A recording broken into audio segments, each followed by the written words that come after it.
So, ANC NEC member and convicted fraudster Tony Yengeni also at Bloemfontein in a supporting role today. He said Magashule was going nowhere and that he would finish his term as the ANC Secretary-General. Comrades, Silapa Namhlanje were here today to pledge our support for the Secretary-General of the African National Congress, Comrade Ace Magashule.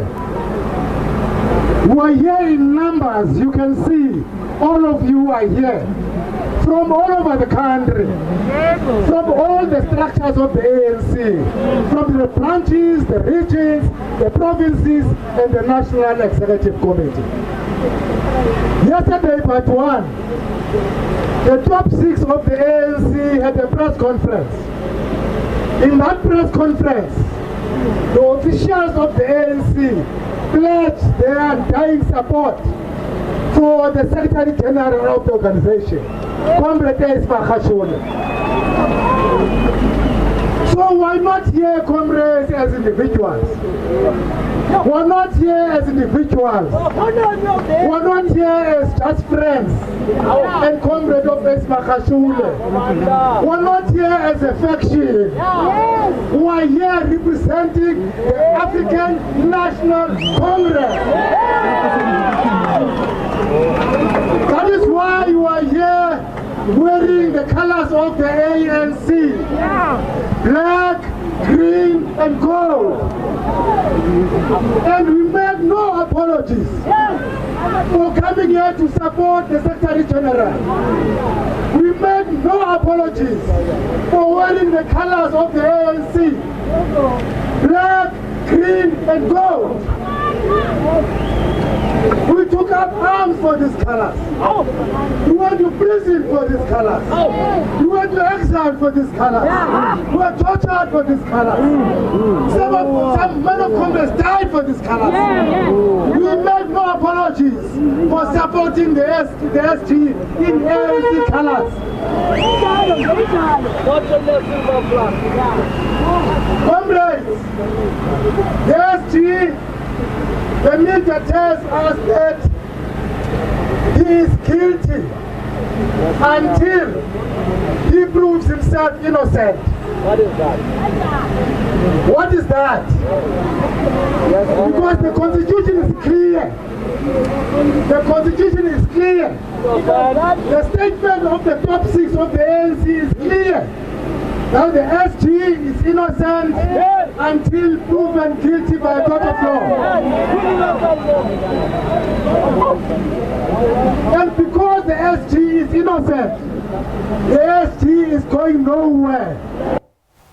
That's ANC member Tony Yengeni speaking earlier on. It's also a part of our question. What are your thoughts? Is this evidence that the ANC is indeed united, not only united, but united behind the Secretary-General? We continue the conversation now with legal journalist Karyn Maughan to talk about the timeline of events. Karyn, a very good evening to you and thanks for taking the time to speak to us. So, let's talk about Ace Magashule's journey from Free State Premier to Secretary-General of the party, now corruption accused. Where did this all begin and how did we get here? Well, the most important events that led to our current situation and occurred in around 2014 and 2015, when the Free State Housing Department put out a tender for the audit of homes in the province so that they could have their asbestos roofs removed. Obviously, asbestos is a potentially quite toxic substance and potentially extremely unsafe for the people who live in those environments. The allegation essentially is that this 255 million rand tender is then awarded to Edwin Sodi and his business partner Igor Mpambeni and their business entities in order to carry out the removal of this asbestos. What actually happens is that nothing results from it, but instead of the actual money being spent on the project, it is siphoned off all steps of the way until eventually a subcontractor ends up doing the work or some of the work in the region of just over 20 million rand. The allegations and the evidence that came out in the state capture inquiry, for example, is that out of that money, it appears, or there appears to be evidence, according to the NPA, that certain of those funds were then funneled off to various people within the ANC, and now the state is alleging paid on behalf of, on Magashule's behalf to various entities and for various items. The interesting thing here, of course, is that at this point, there's no direct evidence that Magashule himself received a gratification. The allegations are that there was 55,000 rand that was funneled out of this money to a acting judge's child's tuition. That money was spent, 420,000 rand was spent on tablets and various other things. So the real heart of this case will be how this case is brought forward in a manner where there isn't necessarily evidence of a direct gratification to Magashule himself, but the state is saying that he was effectively part of a corruption enterprise. There's an issue of irregular and or illegal or knowledge of the irregular and or illegal nature of the agreement between Blackhead Mpambane and the Department of Human Settlements. Take us through that. As you say, there is no direct evidence, but there's also the allegations of abuse of power. Well, I think what's so pivotal here is that we now know that Magashule's secretary is a state witness. And we know that she gave evidence at the Zondo inquiry in which she effectively said that she had served as a conduit to make requests for certain funds on his behalf. Now, we don't know if she's in state protection, what her status is at the moment, but she will be a pivotal linchpin in terms of what his knowledge of what was going on, whether, he had deliberate and corrupt knowledge of the project, as it were, and how she manages through her evidence to prove that this was indeed the case. Certainly, we know that at this point, there's also another ongoing investigation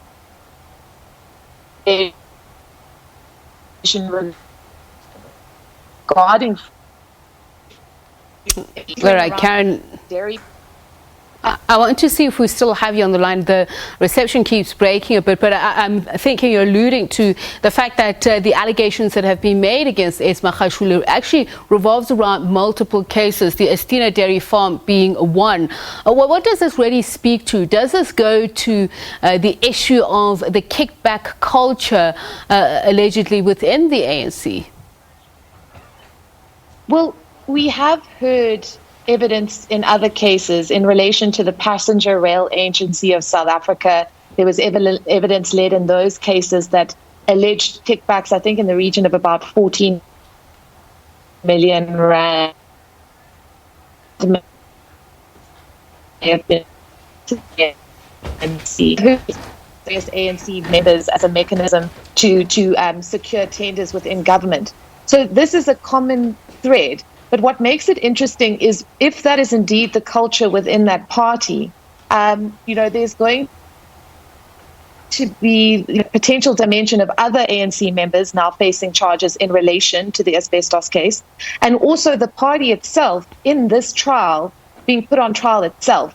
Because between the Basasa case and this case, and possibly Estina, as you so rightly put it, the kickback culture of the alleged kickback culture of the ANC is going to be put very firmly in the spotlight. Is this why he confidently says, and I'll paraphrase, watch the space, but I am going to out some of you who are trying to put me in the dog box, that you belong in the same box? Well, the fact is this. South Africa has manifest evidence of completely, a very poor mismanagement of management of public funds. The late Auditor General, Kimi Makwetu, routinely would give press conferences detailing how municipalities and government departments had been incapable of providing accurate records of their own financial management. And in that context, you will see a culture of financial irregularity thriving, and you will create the circumstances by which these kind of events, a 21 million rand piece of work elevated to 255 million rand, and allegedly massive payments being made to various politically powerful people, that kind of thing will result.